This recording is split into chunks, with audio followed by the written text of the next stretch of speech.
युवक दिग्भ्रांत हैं, देश प्रांत प्रांत हैं, कहीं भाषा अड़ी तो कहीं नदियां लड़ी। खाद्य में मिलावटों का ऐसा फैला जहर है, मर मर के जी रहे हैं, ऐसा ढा गया कहर है। दर्शकों, ये प्रश्न है चिंतन का, ये प्रश्न है चिंतन का। नमस्कार, ओम शांति। हमारे कवि और उसकी कृति में आप सभी का स्वागत है। आपके लिए चिंतन हमारे जनाब राजेंद्र गोपाल व्यास जी ने एक चिंतन दिया है, अपने देश की भलाई का चिंतन, अपनी देश में जो गिरावटें हो रही, मूल्यों की गिरावट हो रही, उसका चिंतन। भाई स्वयं की चिंता छोड़ दीजिए, क्योंकि चिंता चिता समान है। आइए देश के लिए कुछ भला करें, चिंतन करें, लेकिन सबसे पहले स्वागत करें व्यास जी का। व्यास जी नमस्कार, बहुत बहुत स्वागत आपका प्रोग्राम। धन्य हुआ। प्रश्न चिंतन के में जो अगला छंद है सर, युवक दिग्भ्रांत है, देश प्रांत प्रांत है। हाँ। देश खंड खंड है। हाँ सर, हर स्टेट देश प्रांत अलग प्रांत है। है। हर सब कह रहा मैं राज्य कहीं भाषा अड़ी है। हाँ। कहीं नदियां लड़ी। हाँ। नदियों का पानी, आज जल के ऊपर भी झगड़े हो रहे हैं।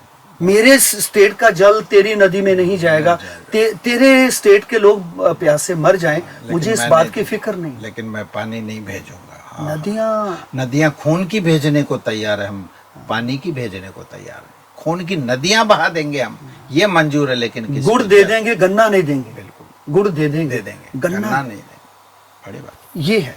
नदियां लड़ी हैं, खाद्य में मिलावटों का ऐसा फैला जहर है, मर मर के जी रहे हैं, ऐसा ढा गया क्या। ये मैं युवकों से शुरू कर रहा हूँ। राष्ट्र का कल भी मैंने एक डायलॉग कहा था पहले के, कि इन विपरीत हवाओं में हम उद्यानों को तो नहीं बचा सकते, पर इन बीजों को बचा सकते हैं, जिससे नए उद्यान। मैं इन युवकों की बात कर रहा हूँ। आज ये बफर डिनर में सब फास्ट फूड खा रहे हैं, सब जंक फूड खा रहे हैं। क्या होगा? हाँ, क्या ला रहे हो आप? स्वाद बिगाड़ रहे हो, पेट बिगाड़ रहे हो। एग्जाम के दिनों में बच्चे फिर बीमार होंगे। तो मेरा निवेदन है, गीत को गा के पढ़ता हूँ मैं, देखेगा। युवक दिग्भ्रांत है, पता ही नहीं उनको क्या करना, भ्रमित है। हाँ, पीजी करने के बाद बड़ी डिग्रियां पोस्ट के, उनको जॉब ही नहीं है, अब वो क्या करे। युवक दिग्भ्रांत है, देश प्रांत प्रांत है, कहीं भाषा अड़ी तो कहीं नदियां लड़ी। खाद्य में मिलावटों का ऐसा फैला है जहर, मर मर के जी रहे हैं, ऐसा ढा गया कहर। मेरे ख्याल से इसका विश्लेषण नहीं करूं, फिर भी श्रोता समझ गए होंगे कि ये कोई जिंदगी वैसे है, स्वतंत्रता से है जिंदगी। स्वतंत्रता से पहले भारत, खैर हम तो स्वतंत्रता के बाद के लोग हैं। स्वतंत्रता से पहले भारत जब पराधीन था, उसके पहले सुना है कि भारत तमाम रियासतों में बटा हुआ था, छोटी छोटी रियासतें था। पटेल ने फिर इसका एकीकरण किया। आए हैं, देखिए, जब जब समाज और देश में विघटन आएगा, कोई ईश्वरीय सत्ता, कोई फरिश्ता जरूर बिल्कुल आता सर। विवेकानंद ने क्या कहा कि मुझे 100 युवान मिल जाए तो मैं देश का परिवर्तन कर सकता हूं। और आप ब्रह्मा कुमारी में देखिए, बाबा ने तो लाखों कुमार पैदा किए, असंख्य कुमार, ब्रह्मचारी, बाल ब्रह्मचारी। हाँ, तो कहाँ 100 कि उन्होंने कहा, कहाँ 100 और कहाँ ये। इसीलिए तो इसका नाम नई सृष्टि का सृजन है, क्योंकि ये परमात्मा का काम है। राजनीति का काम अलग है, धर्म का काम अलग है, साधुओं का काम अलग है, लेकिन बाबा का काम नई सृष्टि की रचना है। इसलिए मैंने बिल्कुल स्वर्णिम भारत की ओर चलेगा आगे। खाद्य में मिलावटों का ऐसा फैला जहर है, हाँ। मर मर के जी रहे हैं, ऐसा ढा गया कहर। प्रश्न अब आ रहा सर, स्वदेशी आंदोलन। कुछ तो जोड़ तोड़ में, कुछ है तोड़ फोड़ में। वाह, कुछ जोड़ तोड़ में। हाँ, देखिए आप, मेरा तो मेरा, तेरा भी मेरा, मेरा तो मेरा, तेरा भी मेरा। कुछ तो जोड़ तोड़ में, कुछ तोड़ फोड़ में। विध्वंस करते हैं साहब, पथराव करते हैं, बसें जला लेते हैं, कारें जला लेते हैं। अभी देखो नेपाल जल रहा। बिल्कुल, बंगाल की स्थिति है, तो कोई इससे अनभिज्ञ नहीं है। क्या इलाज है इसका? है, आएगा। पहले बाबा कह रहा, थोड़ा हमारे सृजन के लिए पहले ध्वंस होना बहुत जरूरी है। Construction is not possible without destruction. बिल्कुल, ध्वंस के बिना निर्माण नहीं। तो प्रकृति ने अपना खेल चालू कर दिया। पहला एपिसोड हमने कोरोना देखा, बहुत कुछ तमीज आ गई हम में, कैसे जीना, कम पानी में जीना, कैसे खुद घर में काम करना। बहुत चीजें आई है। ये हमेशा कुदरत आपको सजा नहीं देती, कभी कभी आपको सजाने के लिए भी आती है। सजाने के कुदरत आपको सजा नहीं देती, आपको जीने के लिए एक अदा देती है, बहुत सुंदर, और मजा भी देती है। चलिए लीजिए। तो कुछ तो तोड़ अब आप इसको जोड़ सुनिएगा। तोड़ में, कुछ है तोड़ फोड़ में, कुछ विकट मोड़ पे, जी कुछ लगे रहे होड़ होड़ में। पे।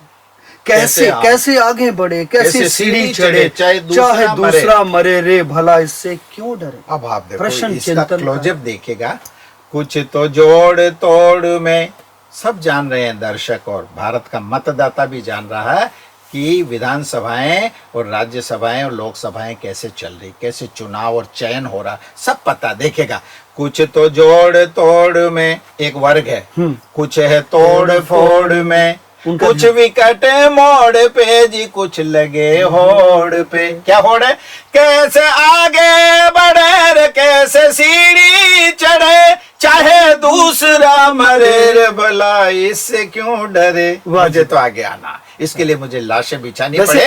वैसे आपने दिल की वेदना जो तरन्नुम में कही है और जिस लहजे में कही है, जो दर्शक सुन रहे होंगे, तो तड़प है आपकी इस वेदना में, तड़प है थोड़ी सी कि मेरा देश, मेरा देश कहाँ जा रहा है। कोई निराकार मुझ में उतरता है कि जिन लोगों ने 1947 से पहले खून पसीने की आजादी दी है, ओम जी भाई, हम उसको अवेयर पाने की स्थिति में नहीं है यार। दुख होता ना, दुख होता ना। हमको तो केवल इसकी रक्षा करनी है, इसका संरक्षण। हमने आजादी, आप जैसा आपने कहा, हम तो आजादी के बाद के बर्थ के बात की है, हमने क्या देखा। तो हम इसको अवेयर ना, इसलिए मेरा पीड़ा है कि मैंने, देखिए मैंने घर परिवार समाज का काम किया है, पर मैं अब राष्ट्र के लिए कुछ करना चाहता हूं। चलिए इस मूड को जिंदा रखिए। चलेगा। कैसे आगे बढ़े? बहुत अच्छा। कैसे भी आगे बढ़े भाई, जिसको हम भाई हुक ऑन कुक कहते हैं। मैं कहता हूं नहीं, मर्यादा में चलिएगा, किसी दूसरे को हानि पहुंचा के विकसित होना विकास नहीं,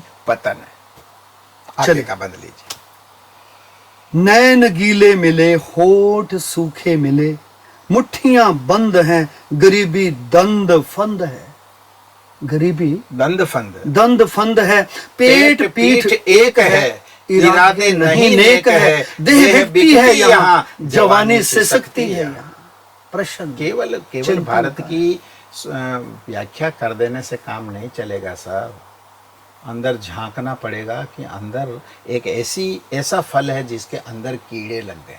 बाहर से तो वो बहुत एप्पल बहुत सुंदर लग रहा है, अंदर से दीमक का खाया, दीमक अंदर कीड़ा खा रहा है और फल दूषित और विषैला होता जा रहा है। मैं बंद गा के बताता हूँ, आपको बहुत आनंद आएगा। एक पंक्ति मुझे बता दीजिए, क्या है? नैन गीले मिले। नैन गीले मिले। जब नौकरियां नहीं मिलेगी सर, आंखों में आंसू नहीं आएंगे क्या? आप बताइएगा। नैन गीले मिले, होठ सूखे मिले, मुट्ठियां बंद है। आक्रोश आ रहा युवक को। मुट्ठियां बंद है, गरीबी दंद फंद है, पेट पीठ एक है। युवक का स्वास्थ्य दंद फंद का मतलब क्या करे बेचारा कमाने के लिए? बेबसी। क्या कौन सा जॉब करे, क्या करे, कुछ समझ में नहीं आ रही है। दंद फंद, प्रॉब्लम्स, विकट समस्या, प्रॉब्लम। पेट पीठ एक है। इतनी दुर्बलता है, भारत का स्वास्थ्य बहुत खराब है सर, बहुत खराब है। पेट पीठ एक है, इरादे नहीं नेक है, चरित्र भी ठीक नहीं है हमारा। चरित्र भी ठीक। देह बिकती यहाँ, जवानी सिसकती यहाँ, रे प्रश्न चिंतन का है। ये देश जब तक शक्तियों का सम्मान नहीं करेगा ना, यत्र नारिया पूजनते तत्र देवता रमन्य। आइए ब्रह्मा कुमारीज में शक्तियों को बाबा ने अपना कलश माथे पे दिया है और यहाँ के बाबा ने शक्तियों को आगे रखा। व्यास जी, आपके मन में भारतीयता के साथ साथ मैंने देखा है कि वंदे मातरम की जो भावना है वो भी प्रखर है आपके अंदर। वो इसलिए कि इस गीत को केवल नेशनल एटीट्यूड में मत ले जाइएगा। वंदे मातरम शब्द जो है मातृ शक्ति के लिए आया, केवल राष्ट्र ध्वज के लिए नहीं आया। और वैसे भारत में हमारे कुछ संस्थान केवल इंडिया के लिए काम नहीं कर रहे, हम नई सृष्टि बनाने हैं, संपूर्ण विश्व के लिए काम आ रहे हैं। हम केवल भारत के लिए नहीं जी रहे हैं, संपूर्ण पृथ्वी के लिए जी रहे हैं, संपूर्ण पर्यावरण के लिए। स्वतंत्रता के जो व्यास जी आंदोलन हुए, शायद उसमें एक ये नारा भी प्रबल था कि वंदे मातरम। क्या प्रभात फेरियों में शक्तियां सामान्य धोती पहन के निकलती थी यार। हम किसी का नाम नहीं ले रहे हैं, हम किसी, लेकिन आता है समय समय पर कोई मसीहा जो इस बिगड़ी हुई व्यवस्था को कंट्रोल करता है। मुझे दो पंक्तियां कुछ सामने दिखाई पड़ रही है कि इंसानियत को बढ़ाओ, इंसान बन के रहो। वाह, इंसानियत को बढ़ाओ, इंसानियत को बढ़ाओ, वाह, इंसान बन के रहो, पूर्णिमा के चांद की चांदनी बनकर रहो। क्या बात है, क्या बात। अरे अंधेरा क्यों फैलाते हो? ये फॉर्मेट दिया जा रहा क्यों है। फैलाते हो अंधेरा? पूर्णिमा के चांद की चांदनी बनकर रहो। पूर्णिमा का चांद जिसमें जो निष्कलंक निष्कंटक है, जो बिल्कुल जरा भी कम ज्यादा नहीं है, क्या बात। संपूर्ण है वो। तो क्या ऐसी संपूर्णता समाज में लाने के लिए जो आप बार बार कह रहे हैं कि शक्तियों के निमित्त, बहनों के निमित्त, ब्रह्मा कुमारी के निमित्त जो आंदोलन उस सर्वशक्तिमान भगवान ने छेड़ा हुआ जो आंदोलन है, ये आंदोलन अपनी मंजिल के करीब नहीं पहुंच गया? ऐसा मानना है आपका? जो आप कह रहे कि भारत, स्वर्णिम भारत का जो दृश्यमान, जो स्वर्णिम भारत का भावी भविष्य देख रहे हो आप, इन नेत्रों से, आप बंद नेत्र से भी आप देख देखिएगा, भारत को बहुत खूबसूरत बनाने में संख्याओं में कम लोग ही आएंगे सर, क्षमा करना। एक बस में जिसमें 70 सवारियां बैठी ना, वो एक के भरोसे चलती है। इसलिए इस देश को क्वालिटी की जरूरत है, क्वांटिटी तो इसके लिए, वो तो भोग के लिए, वो तो अपना चाहिए फैलाव करने के लिए, वरना कुछ खूबसूरत लोगों को सर आगे आना पड़ेगा। और राष्ट्र में अगर अपनी आहुतियाँ नहीं दी गई, ये राष्ट्र नहीं बचेगा। और अगर इस देश से इंडिया नहीं बचता तो फिर समझ लो विश्व नहीं बचेगा। वैसे तो कहा जाता है कि भारत अविनाशी भूमि है। भारत पूरे विश्व में लोगों ने कहा कि नहीं, ये सत्य सनातन ने भी सही है, सही। इसीलिए तो आप देखेगा भाग्यशाली भारत, उसमें भी राजस्थान में, यहाँ तीर्थों का तीर्थ माउंट आबू में बाबा क्या और जगह नहीं चयन कर सकते थे? क्यों? क्योंकि ये प्रताप और मीरा, यह शक्ति और भक्ति का कॉम्बिनेशन है। यहाँ पर्यावरण है, यहाँ प्रकृति है, यहाँ पहाड़, नदियां, मैदान, न जाने क्या क्या है। और आसपास, माउंट के आसपास ग्रामीण अंचल के इलाके, भाई जी, यहाँ की कृषि देखिएगा आप, ऑर्गेनिक कृषि, जहाँ योगी उस खेत में योग करता हो, वहाँ की फसल हमने खाई है। ये अन्न और जल यहाँ का लिया, इसलिए ये प्रोडक्ट आपको इतना खूबसूरत लगा। और मैं भी इन आंखों से राजस्थान का ये उत्कृष्ट उदाहरण में अपने सैंपल अपने सामने देख रहा हूँ व्यास जी के रूप में। रुकिए, लोग ये कहेंगे कि ये हिमाचल और राजस्थान के ये दो लोग अपनी, जो क्या भारत में और स्टेट नहीं है क्या? अरे हम सब स्टेट को प्रणाम करते हुए दो ये कह रहे हैं कि हम आपसे ही प्रेरणा लेके इस डायस पे आए हैं। मैं उन सभी राज्यों को प्रणाम करता हूँ जिन्होंने आप और मुझ जैसे बालक तैयार नहीं। सभी देखिए, हर कार्य के लिए 5 उंगलियां कार्य में आती है। 5 भले ही ये छोटी बड़ी है, नहीं, लेकिन जब ये मिल जाती हैं तो अजब बनती, क्या शक्ति पैदा होती है। तो भारत में भी ऐसा है कि अगर सभी अपना, जो आपने कहा, जोड़ तोड़ फोड़, वैसे कैसे शब्दों का मिलान कैसे करते हो? ये थोड़ा सा हमारे दर्शकों को कोई हो सकता है कि आपको देख करके किसी के अंदर कवि बनने का जज्बा पैदा हो रहा है। मैं भी तो सुन के पैदा हुआ हूँ। मैंने भी मेरे पूर्वजों को सुना है। नहीं, मैं भी ये बात मैं भी जानना चाहता हूँ कि कितना दोनों में कितना भेद है, दिन रात का भेद है। जोड़ तोड़ फोड़, विकट मोड़, जोड़ तोड़, हाँ, और तोड़ को आगे कैसे यूज किया आपने? जोड़ तोड़ फोड़, ये सोच के नहीं लिखे गए भाई जी। ये कोई नोट्स नहीं बनाए मैंने, ये कविता है, ये उतरती है और ये उसकी कृपा है कि वो मेरे जरिए माँ प्रकट होती है। मैं बीच में कहीं नहीं हूँ स्वामी, कहीं नहीं। लेकिन मैं कायल हूँ आपकी शायरी का, मैं कायल हूँ दिल से, सच्ची कह रहा हूँ कि आप जब पढ़ते तो हैं वो अलग बात है, पढ़ना अलग बात है, वो एक हुनर है आपका। लेकिन शब्दों के अंदर जो भाव है, जो शब्दों में जान है ना, और शब्दों को का प्रस्तुतिकरण की जो आपके अंदर कला है, वो कला बहुत कम लोग, सीधा तो हम भी लिख लेते हैं। नहीं ऐसे तो सीधा ये पीस म्यूजिक के डायस को जाता है। इस मंच पर आने के बाद भाई जी वो वैसे ही मुखरित हो जाता। अगर ऐसा डायस किसी नए को भी मिले तो शायद वो भी कभी हो जाएगा। आपकी व्यास जी अभी आपकी कविता शेष है, क्योंकि वो आगे का जो पोर्शन है वो विशेष है। वाह वाह वाह, शेष है कविता आपकी, बहुत सुंदर बात कही। लेकिन वो मुझे लगता है कि वो आगे का जो छंद है, जो आगे की पंक्तियां वो विशेष है। वो इसलिए कि मंदिर पर जो कलश चढ़ाया जाता है और उस पर जो ध्वज चढ़ाया जाता है, आगे की पंक्तियां उतनी प्यारी आएगी। मैं चलिए चाहूंगा- आपका फिर हम धन्यवाद करते हुए आपसे कुछ समय के लिए विराम लेंगे और अपनी अगली कड़ी में इस कविता को हम पूरा जरूर करेंगे। जी। बहुत बहुत धन्यवाद।